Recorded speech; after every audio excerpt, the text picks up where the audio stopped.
Welcome to CCI Toronto's Condo Convos, small chats about big topics. I'm Sue Langlois from DigiNotice Inc., and today's topic is communication in condos. By listening to today's topic, you will be well on your way to achieving both social and financial success in your condo. So, hi, panel. Hello. How is everyone? Okay. First off, I'm going to introduce everyone just briefly. Pam Churchill works with her communication committee at the Manhattan Place condo. Jason Rivait is from Miller Thompson, and he's a lawyer there and works a lot with communication in his job. And Joy Matthews works as well with communication in his job as a partner of Rutherford Matthews. Rutherford Matthews, right? Sorry. One day. Okay, so we're going to start off and find out how everyone thinks about communication in their condo and how it affects each one of us in our jobs and how we help with communication, what's important. So Pam, would you like to start us off? Yes, and I will start by saying that my views on communication have been shaped by living in a condo for more than 30 years. And through much of that time, I have been trying to build community. By building community, I mean not just having social events that people attend or even caring for your neighbors. I mean building good condo citizens. And to me, that means they must be engaged in condo affairs. You can't do that at all without good communication. It's the most fundamental building block to establishing a healthy community. And it must inform, but it should also educate, and once in a while it should give you a laugh. For sure. Jason, I think you'd mentioned in the green room before that it's important for condos to be reactive versus proactive versus reactive. So how does that come across in your job? Yeah, so as lawyers, we're often asked to attend the annual general meeting of owners. At these meetings, the number one complaint that you hear from the ownership group is that they're looking for increased communication from the board or property manager or condominium corporation. And so I think what goes hand in hand with that complaint is condo corporations are often more reactive rather than proactive. And there have been some amendments to the Condominium Act recently which require condo corporations to communicate with the owners. Information certificates, as an example, are required to be sent at least twice a year at a minimum, and that's a form of information or communication that's provided to the ownership group. But even after those amendments have taken effect, I have yet to attend an AGM and hear a group of unit owners say, we're receiving too much information. Yes. So I still think it's a problem. Okay, great. And Joy, I think you find that there's a lack of understanding sometimes of what people can do with communication, and especially with regards to town hall meetings? Absolutely. To build off Jason's point about AGMs, that's a great opportunity to start the conversation, but it really needs to continue on during the year. And I think town hall meetings are an effective metric to be able to gauge owners and their interests and how they actually understand condominium living. And it's not utilized enough. So I think town hall meetings will complement the owners meeting that Jason mentioned, and there's different ways of getting that information out there. Okay. It's funny, I think one of the biggest challenges that most condos face is that if you look at a condo corporation like any other organization, which would have an org chart, there seems to be a slot missing for communication. There's a job for the board, there's a job for the manager, there's a job for the lawyers and the directors, but there's no one really taking care of communication, except maybe the property manager. But it's such a huge job that quite often they don't have the time or the skill set to do it in all of the ways that we're going to be discussing here today. So I think the next thing is let's talk a little bit about effective methods of communication. Pam, I know your building, Manhattan Place, is just chock full of Yes. communication. It definitely is, and I would say the most important principle is use more than one method of communication. That way you're much more likely to get your message across. And I also think that we need to think broadly when we're thinking of communication. It's not just communication from the board to residents, but also feedback from residents back to the board, and finally opportunities for condominium residents to communicate with one another. Boards have many different options that they can choose from to be effective. Many nowadays are beginning with the digital board. That seems to be the fundamental piece. But there are also old-fashioned bulletin boards. And in our condo, we have borrowed from another condo where they distribute, right after a board meeting, the board sends out a 1 to 2 page bulletin that itemizes what was passed, what is still in progress, and important dates for the coming month. So I think that's a useful tidbit. Some information absolutely has to be face-to-face. That's really the only way you can build trust in condominiums. And we've already talked about the AGM and the town hall. In our condo, we have something a little more informal than the town hall meeting. We call it Condo Conversations. And I know of another condo where they have something called office hours, where a few members of the board will be available in the management office to people who just want to drop by. And that works well, especially if you don't have a lot of meeting space. So that's another way of giving face-to-face time. I'm a member of the newsletter committee, so I have to say for some condos, the newsletter is really a strong supplement.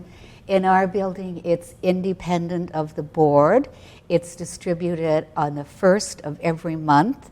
It's 10 to 12 pages long. It's electronic. It talks about what's going on in the building, what's going on in the neighborhood. It introduces people to their board members and some members of the community, and it talks about condo issues. I've also said that it's important to have feedback, so there must be mechanisms for feedback, and certainly the AGM and the town hall meeting are too, but some condos have suggestion boxes and some make use of surveys, and certainly we have done that in our building. And finally, residents need to be able to communicate with one another. Some buildings have Facebook, some use the website, and others like ours just use email lists and bulletin boards. That's great. Okay, that's great. So there's lots of great tools. It's funny, the AGM as a tool, I don't know that that's considered a tool as much as it could be. You're going to talk a little bit more about that there's some dread maybe about an AGM, and it should be embraced rather instead as a communication tool. So Jason, if you want to cover that off. Yeah, so once a year, the Condo Act tells us that we need to call and hold a meeting of owners, and there's prescribed business that we need to attend to, which includes the election of directors, presentation of the audited financial statements, and for every AGM, there's always another business section where you're soliciting unit owner comments. What the AGM, what condo corporations, when they're dealing with the AGM, they typically are not using it as a platform to engage the community and seek feedback or provide commentary as to what's going to happen. It's typically used as a year in review. It's reactive. During the board report, typically what we're talking about is what's happened over the past year, rather than what's going to be happening over the next year or 6 months or 3 months. As an example, maybe there's an elevator that's going to be down and it's 3 months away, but it's never too early to start notifying unit owners. The other reason we can use the AGM as a platform is we're getting all of these owners together. It's typically once a year, unless you're calling other special meetings or information meetings. But when they're there, engage them and see if they're interested in engaging in social committees or newsletter committees. If those committees already exist, provide those committees an opportunity to talk about what they've done and what they're going to do. So it's not only backwards looking, it's forwards looking. There have been advances in technology. Amendments with the Condo Act have recently told us that there's an agreement that unit owners can sign to receive notices electronically. As we know, when we have to call and hold an AGM, there's a pre-notice that is sent, and there's also a notice of meeting that is sent. We can use those opportunities, those communications with unit owners, especially if it's done by email, to solicit feedback as well. So for example, for the pre-notice, there's no harm in sending out a survey. How have we done over the past year? What would you think we can change over the past year? And sounds crazy, but why don't you even address that at the AGM? Say, we've received your survey, and it's a great idea. here are our comments. And so don't just use it as a tool to address business. Use it as a tool to engage. Use it as a tool to provide unit owners with information going forward. Great. Okay, so now a little less formal than the AGM is the town hall, and that's also a great tool, isn't it, Joy? Absolutely, absolutely. And so everything Jason said is great because the statutory required meetings. These are the AGMs. There's a lot of new bells and whistles in the Condo Act with respect to information certificates, forms, and Jason's, I think, brought in novel ways, frankly, of how to make use of those statutory required forms that you have to do with. Town hall meetings are a different entity. And in one way, we can look at the AGM as a start of the conversation, and the town hall meeting is a continuation of those discussions that started at the AGM. However, in an AGM, in a statutory meeting, you're limited in time. You know, the purpose there is that a particular agenda, you got to get through it. So the concern, and you know, both Jason and I are lawyers, so we talk about the problems and things. The problems with town hall meetings is sometimes you got to make sure you distinguish between a statutorily held and called owners meeting versus a town hall meeting, which is for the purpose of just giving information out. Yeah. And there's a recent case that came out at the Condo Authority Tribunal on this point, and it's insightful because the board wasn't trying to do anything wrong. They were trying to do a town hall meeting. They just named it an owners meeting. They had all the other indicia that you would expect, in, as what Jason mentioned, with an AGM, which was they had minutes taken, they had experts there, they followed up with the meeting and disclosed the minutes later on. And so an owner reasonably wanted a copy of the minutes. At that point, they changed their tune and said, no, it was an information meeting, it wasn't properly called. But and this is one of those principles where if it looks like a duck, talks like a duck, it's probably a duck. So if you're going to do a town hall meeting and you want it to be information only, make sure you don't call it an owners meeting, and be very careful because under the Act, Section 55 sub 1, if you do hold an owners meeting, you must have meeting minutes. And they form part of the corporation's records, and any owner can access them. So great opportunity. I think the AGM will be the opportunity to think about questions and concerns. Town hall meeting takes it further by exploring those concepts, but make sure it doesn't blur into the lines of an actual owners meeting. So all great tools. I have another tool to add that Pam already mentioned, which is the digital elevator screen. And in my business, of course, that's what we do, but I'd argue that that's possibly the most powerful tool, communication tool that you can use, because it's the one thing that most residents will see each and every day, twice a day as they're coming and going, at least. So all the points that you have covered do really well when translated onto a digital format. So say something happens at the AGM or there's fresh news from the latest town hall, that sort of stuff can be condensed and put onto a digital screen for all people to see. It's really quite effective. I know you were mentioning, like, if there's a project, letting people know in advance.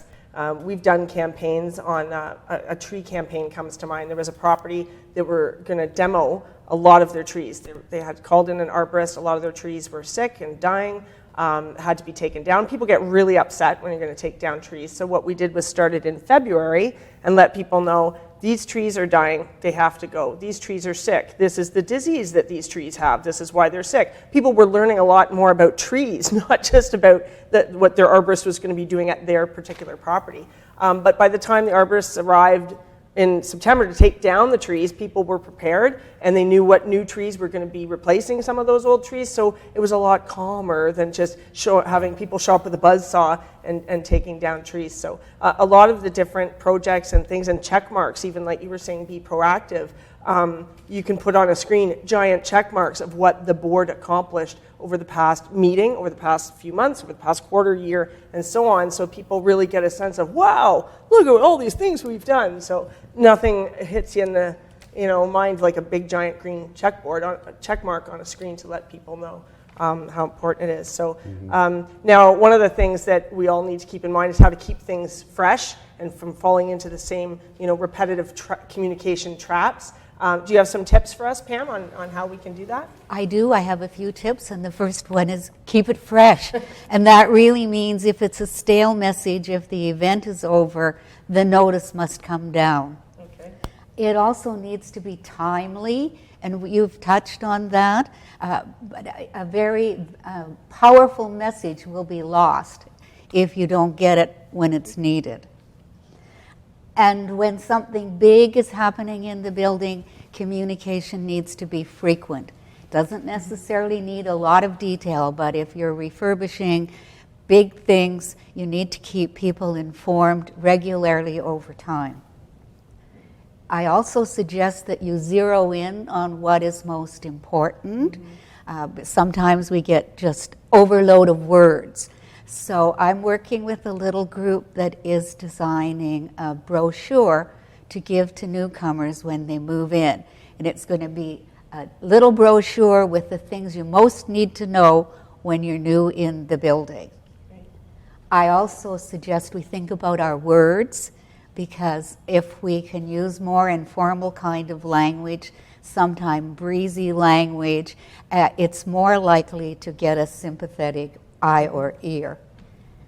And I would say grab attention.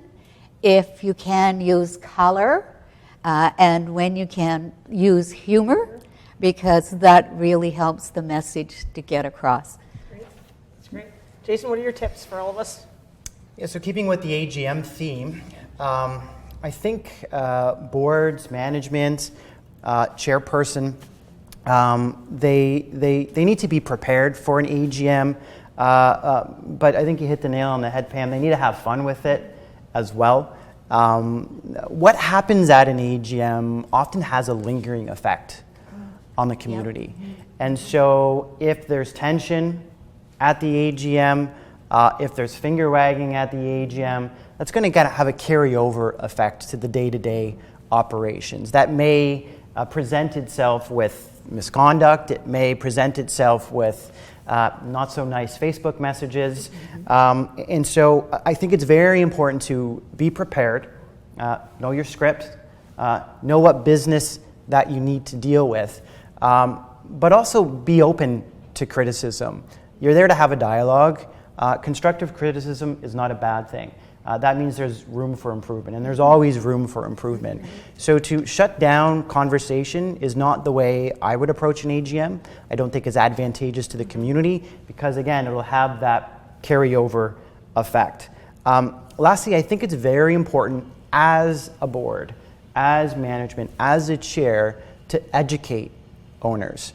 I always say an educated owner is better than an uneducated owner. They know their rights, they know their obligations. An educated owner also knows what they can't do, and maybe that's most important. That's true. That's a Okay, good point. we've got a couple minutes left. Joy, wind it up and give us Yeah, some no, good absolutely. tips. Just to spin off on the AGM theme, I guess, too. Information meetings are not AGMs, but you need to know when to call an AGM or any statutory required meeting versus when a town hall meeting is required. So some quick topics on what town hall meetings could be like would be how to be a good landlord in a condo. A lot of condo owners are landlords, but they don't know how to function as a landlord within a condo. Another one could be how to work with the board, talking about communication generally, but how do they actually communicate? Usually at the AGM, we talk about, well, you send an email to the board, they get back to you, it's 30 days, blah, blah, blah. Now you could have an actual town hall meeting on effective ways of communicating with the board. And lastly, kind of going on the theme of trying to build more knowledge in the condo community, the theme of one town hall meeting could be, what the hell did I buy? That's true. Yes. What is this condo? Yes. Yeah. And explain the idea of what a condo 101. living. Yeah, Condo 101. That's even good, better. that's Those are town hall meetings. Yeah. Those are great topics to engage the ownership, to connect with the board, connect with management, and make it more proactive as opposed to reactive, as we were talking about earlier. Okay, yeah. I think it's really important for any of these things to have a communication strategy. So, kind of the 5 W's.